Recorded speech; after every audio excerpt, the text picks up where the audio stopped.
ቀለምዬ የመረጥኩ ነው ለዚህ ለቢሮ የሚሆን ቀለም አሉኝ እና የጠቅላይ ሚኒስትር ቢሮ እየታደሰ ነበረ ያኔ እና ደነገጥኩ። ኢትዮጵያን የመሰለ 130 ሚሊዮን ድሃ ህዝብ ያለበት አገር ፕራይም ሚኒስትር እግሩን ዘርግቶ ካታሎግ ይዞ ቀለም ይመርጣል። ደነገጥኩ እና ከዛም ደግሞ ከእሳቸው ጋር ተወያይቼ ስወጣ እጄን ይዘው አካባቢውን ያስጎበኝ ነበርና ይሄ ከዱባይ ነው የመጣው፣ ይሄ ከአቡዳቢ ነው የመጣው፣ አሸዋው፣ ዛፉ ይሄ እያሉ ኢምፕረስ ለማድረግ የሚያስጎበኙኝን ነገር ሳይ ደነገጥኩ። ምንድን ነው የሚያስቡት ይሄ ሰውዬ? እኔ ለሀገር ጉዳይ ስለ ህዝብ ጉዳይ ልነጋገር ነው የመጣሁት እና እሳቸው ትኩረታቸው ሌላ ቦታ ላይ ነው። ርቀው ሄዱ ሲባል የሚያወሩኝ ስለ ቤተመንግስቱ አጠቃላይ እድሳት ነው እና ፓርክ ለመገንባት እንደሚያስቡ ስለ አንድነት ፓርክ ስለዛ ነው የሚያወሩኝ እና ሪሊ ይሄ ሰውዬ አገሩንም አላወቁትም ህዝቡንም አላወቁትም ሌላ ቦታ ያሉ ሰው ናቸው ብዬ እንድል ያደረገኝ አጠቃላይ በውይይታችን ወቅት ለማነሳቸው በኔ እምነት በጣም ቁልፍና ወሳኝ ናቸው ለምላቸው ጥያቄዎች የሚሰጡኝ አስተያየት የሚሰጡኝ መልስ አብሮ መሄድ አልነበረም። እሳቸው በግለሰብ ጉዳይ እንደዚህ አብለጭላጭ በሆኑ ጉዳዮች ላይ ትኩረት ሰጥተው ነበር የሚያወሩት እና ደግሞ በጣም የገረመኝ ነገር ሁሉን ነገር ቀላል ነው ነበር የሚሉት። እሱ ችግር የለውም ነው የሚሉት። እንዲህ አይነቱ ነገር እኮ መፍትሄ ያስፈልገዋል፣ ትኩረት ያስፈልገዋል ስትላቸው ኖ እሱ ችግር የለውም እሱን ለእኔ ተወው ነው የሚሉት እና በቃ ያው በመጀመሪያው የ90 ደቂቃ ንግግሬ ነው ተስፋ ቆርጬ የወጣሁት። ከዛ ወጥቼ መኪናዬ ውስጥ ወደ 30 ደቂቃ ነው ተቀምጬ መንዳትም አልቻልኩም። ሪሊ በምን አይነት ሰው እጅ ነው የወደቅ ነው የሚለውን ነገር ሪሊ ማመን አልቻልኩም። እና ረግሜዋለሁ ያን ዕለት ባልሄድና ባልሰማ ኖሮ እንደማንኛውም ሰው አትሊስት የተወሰነ ነገር እየተሰራ ነው እያልኩ ልጽናና እችል ነበረ ብዬ በአንድ በኩል ማለት ነው ቀኑን ረግመዋለሁ። በሌላ በኩል ደግሞ እንደ አንድ የፖለቲካ ሰው ማወቅ ጥሩ ነው ደግሞ ብዬ እላለሁ እና በዛ ምክንያት ነው ሀገሩን አያውቁትም የምለው። ሀገሩን በተመለከተ የሰጠውና በጣም የምታስታውሰው አስደንጋጭ ነገር አለ ወይ ያለው? አሁን በተለያየ ጊዜ ሰዎች በኮንቨርሴሽኖቻቸው ውስጥ ሲጠቅሱ የሚያነሱት ነገር አለ። ለምሳሌ ጀነራል ጻድቃን ሲናገር በገንዘብና በኃይል የማይንበረከክ የለም አለኝ ብሏል። በኋላ ላይ ከእርሱ ጋር ከነበረው ውይይት በኋላ ማለት ነው የትግራይን ህዝብ በተመለከተ አንስተው ሲነጋገሩ አገሩን አያውቅም ስትል ከዚህ ከጥቅል ሌሎች ነገሮች ላይ ከማተኮሩ ባሻገር ሀገርን ወይም እንደውም እዚህ ላይ ልጨምረውና ህዝብን በተመለከተ ያለው አስተያየትን በተመለከተ የተናገረው ስፔሲፊክ ነገር ካለ አንድ ነገር ለምሳሌ አንድ ቦታ ላይ በምን እንደተነሳ አላውቅም ጉዳዩ ልደቱ ከኔ የተሻለ መቼም የኢትዮጵያን ህዝብ ታውቀዋለህ፣ በትግል ውስጥ ከኔ በላይ ቆይተሃል። የኢትዮጵያ ህዝብ በዲሞክራሲ ሊገዛ የሚችል አይደለም አሉኝ እና ይሄ በጣም ከባድ ነገር ነበር። በቃ በኃይል አማራጭ እንደሚያምኑ ይሄን ህዝብ ልገዛው የሚችለው በጉልበት ነው የሚል አስተሳሰብ እንዳላቸው በግልጽ ቋንቋ ነበር የነገሩ። ከኔ በላይ አንተ ታውቀዋለህ፣ የኢትዮጵያ ህዝብ በዲሞክራሲ ሊገዛ የሚችል አይደለም አሉኝና አይ ቲንክ በየሂደቱ ጥያቄዎች እንግዲህ ስታነሳ ስናይ ለህብረተሰቡ ለሀገሩ ያላቸውን አመለካከት የበለጠ አጉልቶ የሚያሳዩ ነገሮች የምናገኝ ይመስለኛል። ግን የመጀመሪያው አስደንጋጭ ነገር ለኔ ይሄ ነበር። በቀደመው ውይይታችን የጠቀስከው አንድ ነገር ኦፍኮርስ ይሄ ብዙም ማስገራሚ ሊሆን የሚገባ ነገር አይመስለኝም፣ ብዙ ጊዜ ያነሳነው ነገር ነው። ግን ውሸታም እንደሆነ ተረድቻለሁ፣ ለእውነት ምንም ሪጋርድ እንደሌለው ተረድቻለሁ የሚልም ነጥብ አንስተ ነበረ። ይሄ በቀደም ሲል እንዳነሳኸው በእኛም ብዙ ጊዜ የአብይን ውሸት በተመለከተ ብዙ ተናግረናል። አንዳንዶቹ እንደውም አሳታፊ ውሸቶች ናቸው። ለምሳሌ ቅድም የጠቀስከው አንተ ከኔ በላይ ታውቀዋለህ፣ በዲሞክራሲ ሊገዛ የሚችል ህዝብ አይደለም ሲል አዚፍ አንተ ህዝቡን ተረድተህ በዲሞክራሲ እንደማይገዛ ድምዳሜ ላይ የደረስክ አስመስሎ ነው የሚያወራው። እንደዚህ አይነት አሳታፊ ውሸቶች አሉት። ያው እንደምታውቁት አልሰርቅም ይላል ለምሳሌ እና ያሳትፈሃል በውሸቱ ላይ ነው። እዛ ድምዳሜ ላይ እንድደርስ ያስቻለህ ኮንቨርሴሽን?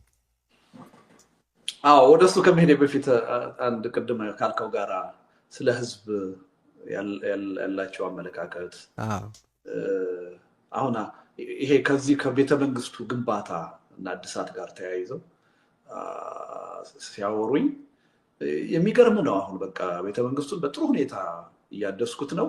የሚቀጥለው ጊዜ ስትመጣ አስጎበኛለሁ በደንብ አለኝና የኔ ሰዎች መተው ነበር አሉኝ እና 7 ሰዎች መተው የኔ ሰዎች አሉ። ግን እውነቱን ለመናገር ሰዎች አይደለም እሳቸው የተጠቀሙት አባባል ልናገረው ስለማልፈልግ ነው። የኔ ዳሽን በለው የኔ ምናምኖች መተው ነበር አሉኝ። በኋላ እነማን ናቸው አልኩኝ። ኦሮሞዎቹ አሉኝ እና አስጎበኘኋቸው እና የሚኒሊክን ቤተመንግስት በደንብ አድርጌ ሳስጎበኛቸው ስለ ሚኒሊክ የነበራቸውን አመለካከት ቀይረው ይቅርታ ጠይቀውኝ ነው የሄዱት አሉ። ከን ኢማጂን አንድ ሰው ምናልባት ስለ ሚኒሊክ አሉታዊ አስተሳሰብ ያለው ሰው መጥቶ ያን ቤተመንግስት ጎብኝቶ ስለ ሚኒሊክ ያለውን አስተሳሰብ ቀይሮ ይቅርታ ጠይቋቸው ሲሄድ እንግዲህ ከን ኢማጂን አሁን ይሄ ለኔ በጣም እንትን ነበረ። በቃ ነገሮችን እንዴት እንደሚያዩ ትልቅ ማሳያ ነበር። እና አንድ ጊዜ እንደዚሁ የዚህ ፕራይቬታይዜሽን ከሱ ጋር የተያያዘ ስብሰባ ተጠርተን ለነገሩ ፕራይቬታይዜሽን ውስጥ የነበርነው ሰዎችም ነበር፣ ሌሎች ሰዎችም ነበሩ እዛ ጠቅላይ ሚኒስትር ቢሮ እና ስለ ኢኮኖሚ ነው ጉዳዩ የተነሳው። ኢኮኖሚያችን በጥሩ ሁኔታ ላይ አይደለም የሚል ነገር አንስተን ስለነበረ 1-2 ሰዎች እሱን ለማስተባበል ነው ያነሱት። እና ኢኮኖሚያችን በጣም ጥሩ ነው።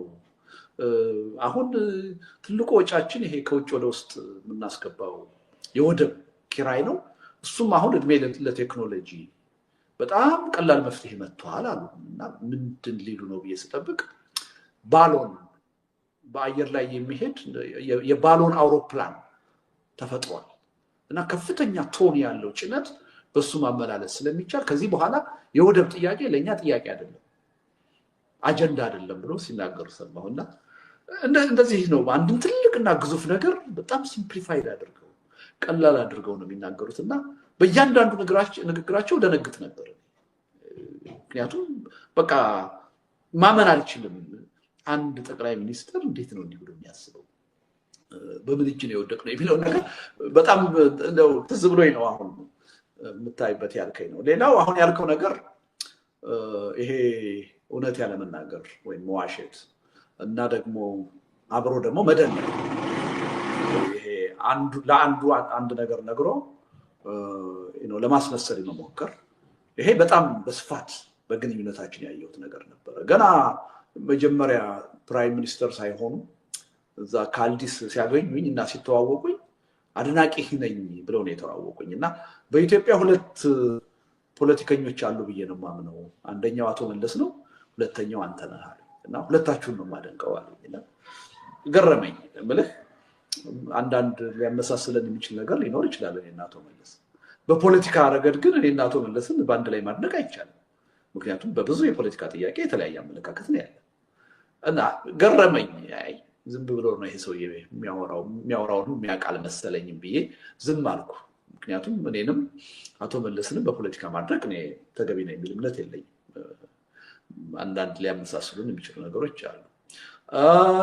አንዱ ይሄ ነው። መጀመሪያ እንግዲህ ሌላ ጠይቂያቸው ነበር ያኔ የት ነው የምትሰራው ብዬ ስጠይቃቸው እዚህ ኦሮሚያ ቢሮ የአይቲ የኔትወርክ ዝርጋታ ስራ ነው የምሰራው አሉኝ። ልክ እንደ አንድ ቴክኒሻን አድርገው ነው ራሳቸውን የነገሩኝ። እና አምኜ ነበረ እውነትም ቴክኒሻን ናቸው ብዬ። ምናልባት የደህንነት አባል ስለሆኑ ራሳቸውን መደበቃቸው ያኔ ስህተት አይደለም ሊባል ይችላል። ግን ችግሩ ምንድነው? የፓርላማ አባል ነበሩ ያኔ። ከስንት ቀን በኋላ ፓርላማ ቁጭ ብለው አየኋቸው። እና ምልህ ለእኔ አይነት ሰው ነገ ለማቀው እውነት እንደዛ ብለህ መናገር አያስፈልግም ነበረ። እና ይሄንም አይቻለሁ ታዝቤያለሁ ማለት ነው። ስልጣን ከመያዛቸው በፊት ማለት ነው። ልክ የመጀመሪያው ቀን ስንገናኝ ግን የመጀመሪያው ቀን ቅድም እንዳልኩ የቀለም የግድግዳ ቀለም ካታሎግ እየመረጡ ሳገኛቸው ግን የመጀመሪያ ያነሱልኝ ይገርምሃል አሉ።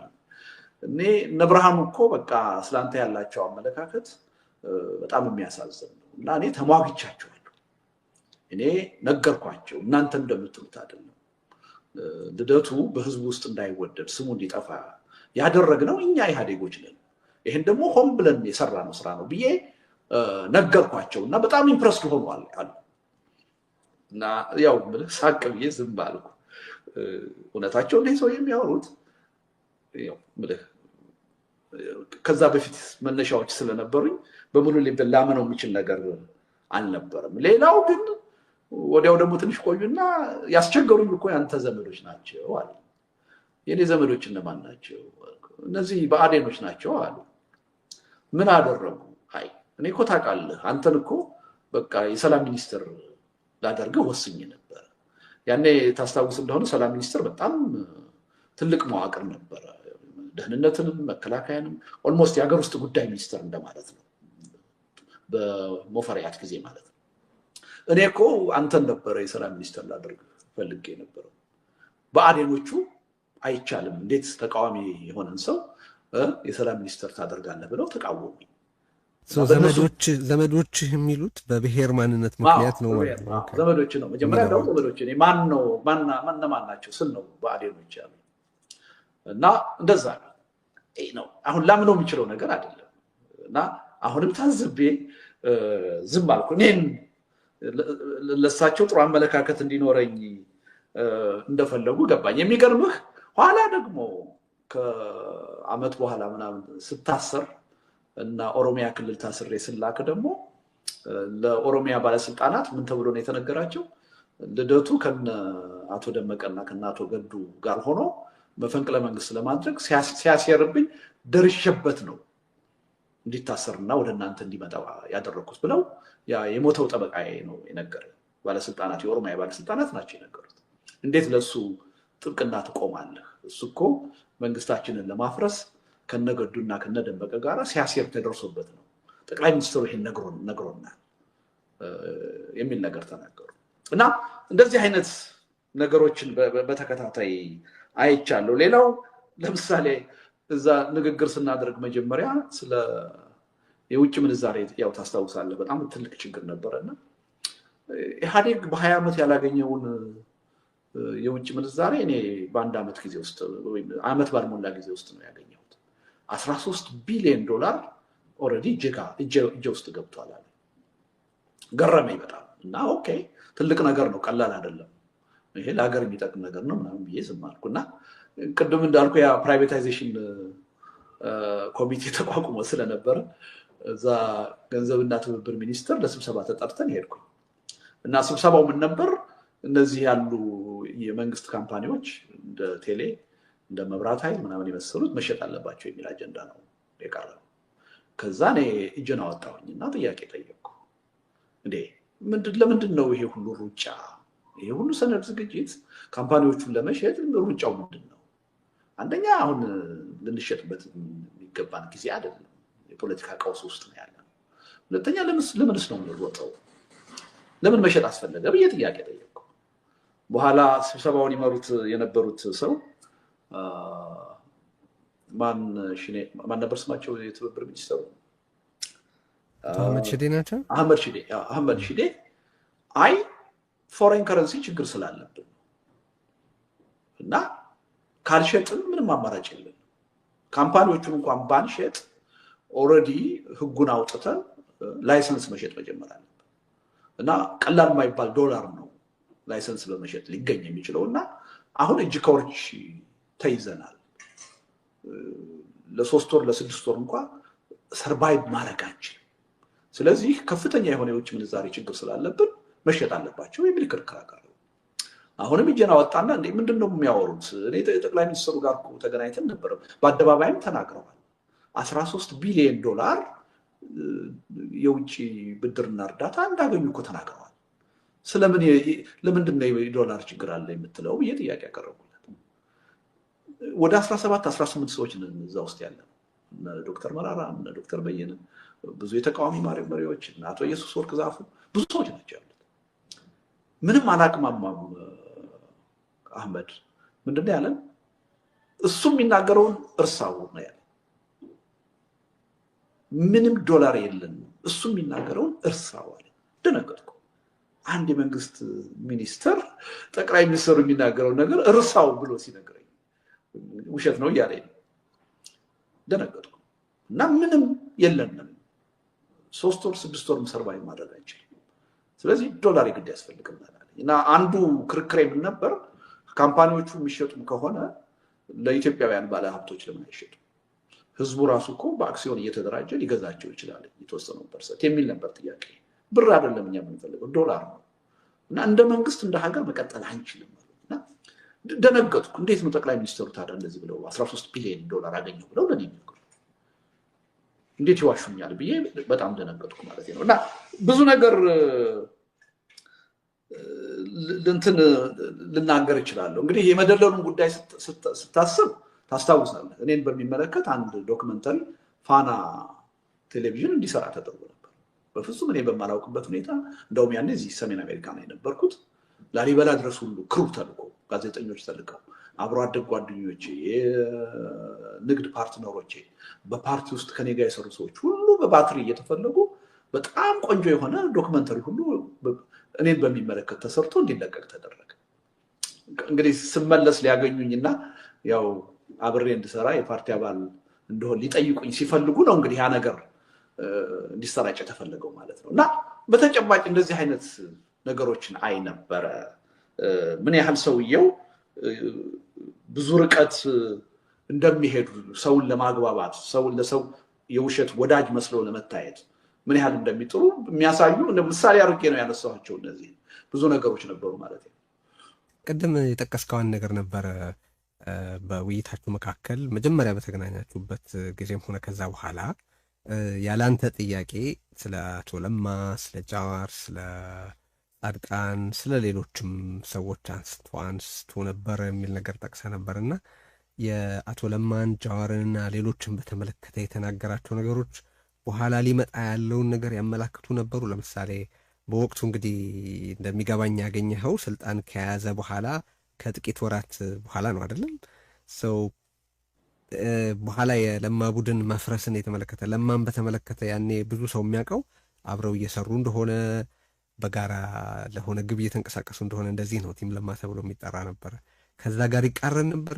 አቶ ጀዋርን በተመለከተም ያኔ ያው በኦሮሞ ልሂቃን ዘንድ የነበረ የሆነ አይነት ኮንሰርቲየም የሚመስል ነገር የመፍጠር ትብብር የሚመስል ነገር የመፍጠር ነገር ነበረ በአደባባይ የሚታየው። ኢትዮጵያ በእጃችን ላይ ናት፣ ኢትዮጵያ ከዚህ በኋላ የኢትዮጵያ ባላደራንን የሚሉ አስተያየቶች ይነገሩ ነበር በሚሊኒየም አዳራሽም በሌሎችም መድረኮች ላይ። ያንን የሚያጠናክር ነው ወይስ ከዛ ጋር የሚቃረን ነው? ሰዎቹን በተመለከተ እነዛን ቀደም ሲል የጠቀስናቸውን ፐርሶናሊቲዝ በተመለከተ ይናገር የነበረው ነገር ምንድነው? ቴዲ የሰዎቹን ስም አንስተው አንዳንድ ነገሮችን ያወሩኝ በአንድ ውይይት ላይ አይደለም፣ የተለያየ ውይይት ላይ ነው። አሁን ለምሳሌ 3 ጊዜ ብቻችን ተገናኝተናል። እንግዲህ አንድ ሁለቱን ሰዎች የመጀመሪያው ጊዜ ሊሆን ይችላል፣ ሌሎችም ደግሞ ሁለተኛው፣ ሌሎችም ደግሞ 3ኛው ላይ ሊሆን ይችላል። በእርግጠኝነትም አሁን አስታውስ ብትለኝ ላስታውሰው አልችልም። ግን ማስታውሳቸውን ለምሳሌ ስለ አቶ ለማ ያወራ ነው ከስልጣን ከመልቀቃቸው በፊት ነበር እና ምን አሉኝ፣ በምን እንደተነሳ አላውቅም። ኦሮሚያ ላይ ያለው ችግር በአጭር ጊዜ ይፈታል፣ ይስተካከላል። አሁን ደካማ መሪ ስላለ ነው ይህ ሁሉ ችግር የተፈጠረው እና እዚህ ስሬ አስቀምጬ በደንብ ኮች ሳደርገው የቆየሁት ልጅ አለ፣ ሽመልስ ይባላል እና እሱን አሁን ልልከው ነው ወደ ኦሮሚያ ብለው ነግረውኝ ነበር። እና ስለ ሽመልስም ሰምቼ አላውቅም እኔ በዛን ጊዜ ስሙንም እና ደነገጥኩ። ምን ማለት ነው? ስለለማ ነው አሁን ደካማ ነው የሚሉኝ እና በዚህ ደረጃ በውስጣቸው አለመግባባት አለ ማለት ነው ብዬ ዝርዝሩን ለመጠየቅም አልፈለኩም እና ይሄን አይቻለሁ። ሌላው ስመኘውን በሚመለከት ስለ ስመኘውም አንስተውልኝ ነበር እና ሲያነሱልኝ ምንድን ነው ያሉት? ይሄ ስመኘው የሚባል ተገናኝተን ነበር፣ አግኝቼው ነበር። ከሞተ በኋላ ነው ባይዘው የስመኘውን ጉዳይ ያነሱልኝ እና እኔ ምንም ያቀረብኩት ጥያቄ የለም። ስለ ስመኘው ለምን ሞተ፣ እንዴት ተገደለ ያልኩት ነገር የለም። ድንገት ብለው ከመሀል ተነስተው አሁን ስመኘው የሚባል ሰው ብዙ ይወራል። እኔ ያገኘሁት አንድ ቀን ነው። አንድ ቀንም አግኝቼ የካድሬ ወሬ አታውራ አልኩት። ሲያወራኝ የካድሬ ወሬ ነበር የሚያወራው እና የካድሬ ወሬ አታውራኝ፣ ተጨባጭ የሆነ ወሬ የምታወራ ከሆነ ቴክኒካል የሆነ ወሬ አውራ እንጂ የካድሬ ወሬ አታውራ፣ አለበለዛ ያው እርምጃ መውሰዳችን አይቀርም፣ ብዙ ነገር ተጠያቂነት የሚያመጣ ነገር አለ ብዬ ተናገርኩት። ከዛ በፊትም አልተገናኘንም፣ ከዛ በኋላም አልተገናኘንም። ይገናኙ አይገናኙም የማውቀው ነገር የለም። ለምን ይህንም እንዳነሱትም አላውቅም። እና በአደባባይ ግን በነገራችን ላይ መቼም አግኝቼው አላውቅም ብሎ ተናግሯል። ለእኔ አንድ ጊዜ ነው ያገኘሁት።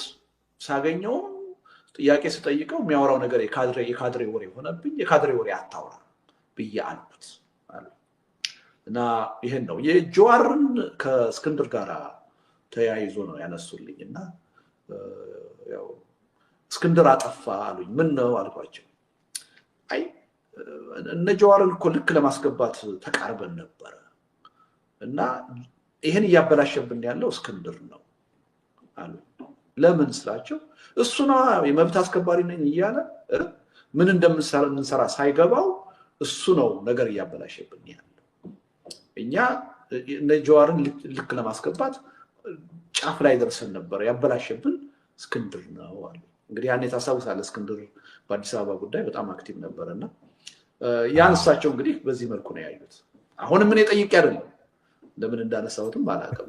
ጀነራል ጻድቃንን በሚመለከት ያሉኝ ምንድነው፣ በነገር ላይ እኔና ጀነራል ጻድቃን እንገናኝ ነበር፣ አልፎ አልፎ እናወራለን፣ አውቃለሁ። ከጠቅላይ ሚኒስትሩ ጋር ተገናኝቶ